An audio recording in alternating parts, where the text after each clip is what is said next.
सुबह का वक्त था। एक गांव के बाहर छोटे से प्राइमरी स्कूल के पास अचानक से चीख पुकार मचती है। लोग भागते हुए वहां पहुंचते हैं और जो नज़ारा उन्होंने देखा उसने सबको हिलाकर रख दिया। एक पेड़ से एक लड़के की लाश लटक रही थी और उसके नीचे ठीक ज़मीन पर एक दूसरे लड़के की लाश पड़ी हुई थी और दोनों की उम्र दोस्तों ज़्यादा से ज़्यादा 18 से 22 साल के आसपास रही होगी। लेकिन सबसे अजीब बात यह थी कि दोनों के शरीर पर ना तो कोई चोट का निशान था, ना खून का, ना कोई संघर्ष करने के निशान थे, जैसे सब कुछ चुपचाप हो गया हो। और कुछ ही वक्त में वहाँ भीड़ जमा हो गई। हर कोई बस एक ही सवाल पूछने लगा कि ये हुआ कैसे और किसने किया। फौरन पुलिस को खबर दी जाती है और थोड़ी ही देर में पुलिस भी मौके पर पहुंचती है।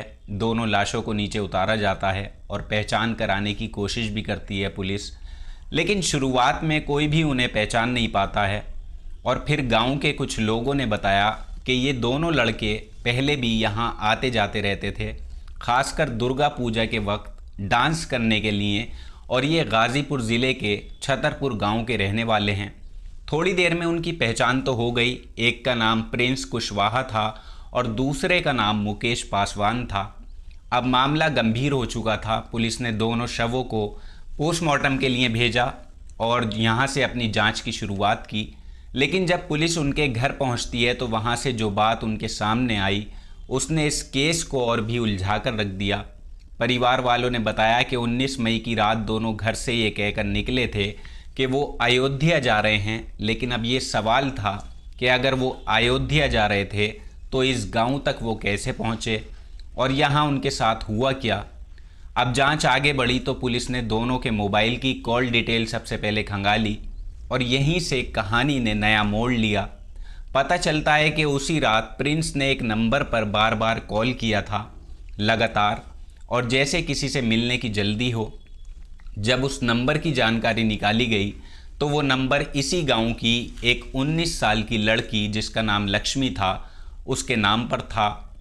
अब पुलिस सीधे लक्ष्मी के घर पहुंचती है। पहले तो उसने वही कहा जो आमतौर पर कोई भी कहेगा कि वो अपनी दो सहेलियों के साथ बारात को देखने गई थी वहाँ पर, और फिर वो घर लौट आई।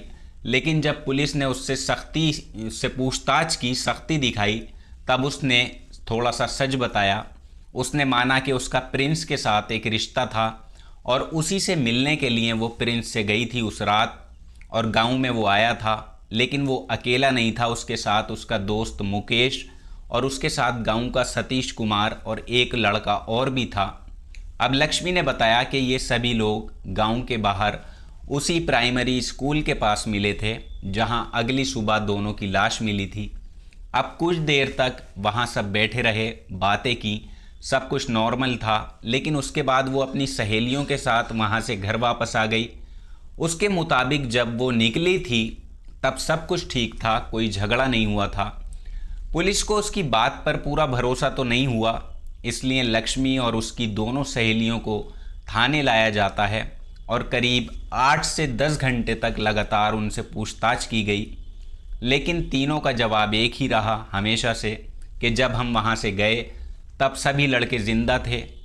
आखिरकार देर रात पुलिस ने तीनों को छोड़ दिया, लेकिन असली झटका जो था अभी लगना बाकी था, क्योंकि अगले ही दिन इस केस में ऐसा मोड़ आने वाला था जिसने सबको हिलाकर रख दिया था। पूरा गांव सन रह गया। अगली सुबह गांव में फिर से हलचल मच गई, लेकिन इस बार मामला और भी ज़्यादा चौंकाने वाला था। जिस लड़की से लक्ष्मी से इस पूरे केस का सच सामने आने की उम्मीद थी, वही अब इस दुनिया में नहीं रही थी।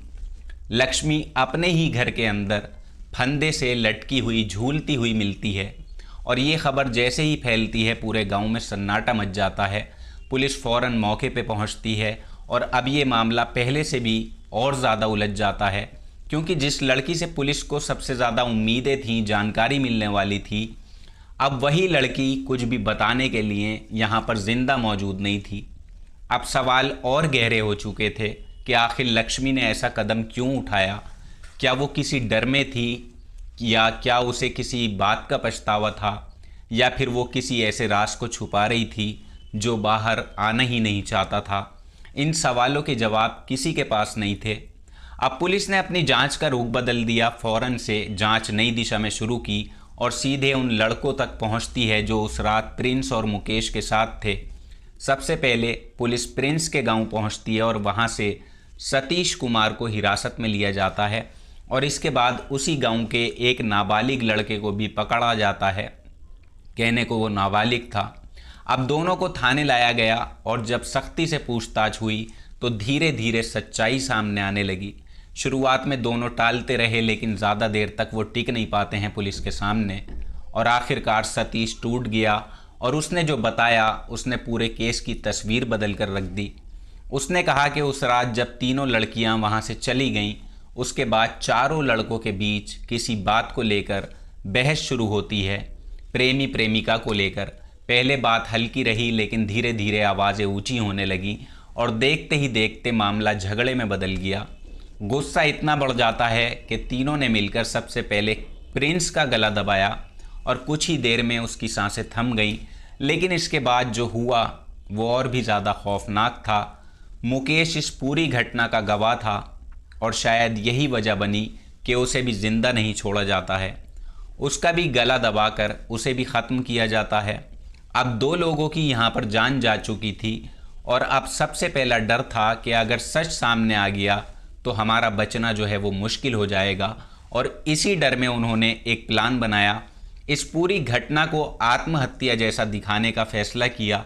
सतीश और उस नाबालिग लड़के ने मिलकर प्रिंस के गले में गमछा बांधा और उसकी लाश को पेड़ से लटका दिया और मुकेश की लाश को नीचे ज़मीन पे छोड़ दिया गया ताकि किसी को भी शक ना हो सके और मामला आत्महत्या जैसा लगे। सब कुछ सेट करने के बाद अब ये दोनों वहाँ से भाग जाते हैं और अपने अपने घर पर चले जाते हैं, पहुँच जाते हैं जैसे कुछ हुआ ही नहीं। लेकिन सच्चाई ज़्यादा देर तक छुप नहीं पाती है। पुलिस की पूछताछ में सब सामने तो आ गया। हालांकि सतीश ने ये मान लिया कि उन्होंने दोनों की हत्या की थी, लेकिन जब पुलिस ने उससे पूछा कि आखिर झगड़ा किस बात पर हुआ था, तब वो साफ जवाब नहीं दे पाता है कि किस बात से शुरुआत हुई थी। यही इस केस का सबसे बड़ा रहस्य बन गया और आखिर ऐसा क्या हुआ था कि बात सीधे हत्या तक पहुंच गई। और उससे भी बड़ा सवाल ये कि लक्ष्मी ने अपनी जान क्यों दी उस रात। क्या वो इस राज को जानती थी? क्या वो किसी दबाव में थी या फिर उसे डर था कि सच सामने आने से पहले ही वो खुद जो है अपनी जान ले लेगी? ये सवाल आज भी पूरी तरह से क्लियर नहीं हो पाया क्योंकि वो इस दुनिया में नहीं है। फिलहाल पुलिस ने आरोपियों को गिरफ्तार कर लिया है और केस की जांच भी जारी थी, लेकिन ये कहानी आज भी एक ऐसे सवाल के साथ ख़त्म होती है जिसका जवाब शायद किसी के पास हो कि कभी कभी एक छोटी सी मुलाकात, एक नॉर्मल सी रात कैसे एक खौफनाक जो है वो बन जाती है। तो इस कहानी को लेकर आपकी जो राय हो नीचे कमेंट बॉक्स में ज़रूर लिखिएगा और साथ ही ये हमारा नया चैनल है, आपसे रिक्वेस्ट है, गुजारिश है कि इस चैनल को सब्सक्राइब ज़रूर कीजिएगा। जल्दी मुलाकात होगी आपसे किसी नई सच्ची घटना में। अपना ख्याल रखिएगा। जय हिंद।